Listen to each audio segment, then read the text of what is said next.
This is also true for general re-entry, although to a much lower degree. But let's say you've survived and you descend through thick clouds until you finally see a surface.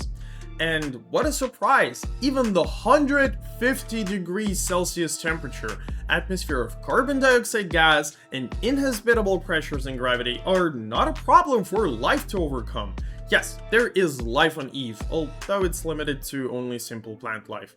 You can also see weird bubbles floating in the air. Current theory is that they're a product of said plant life, but no one knows for sure. At least there's no radiation on the surface, as Eve has an exceptionally strong magnetic field.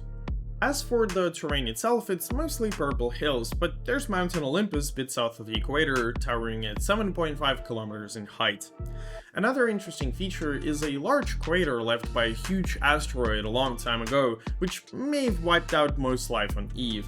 Notice that the terrain has lots of smaller rocks which become an absolute nuisance when landing.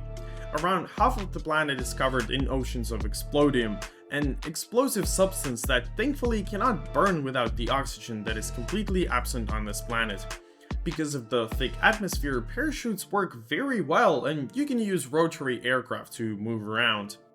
Eve has about 90% higher solar flux than Kerbin, so you'll get almost double the electricity from solar panels. Just be aware that nights on Eve are very long and very dark, so ensure you have storage and lights. Once you're ready to leave, you'll find that Eve really wants you to stay. The high pressures make most engines really inefficient, and even the most sleek rockets extremely draggy. Combined with increased gravity and high orbital speeds, you'll find that landing here was easier than taking off. The two most common approaches to handle this are either using propellers to lift the ascent stage to about 20 kilometers before using rocket motors, or driving to Olympus to launch from its peak. I should also mention that Eve has a captured asteroid, Gilly, but we'll examine moons in a separate video.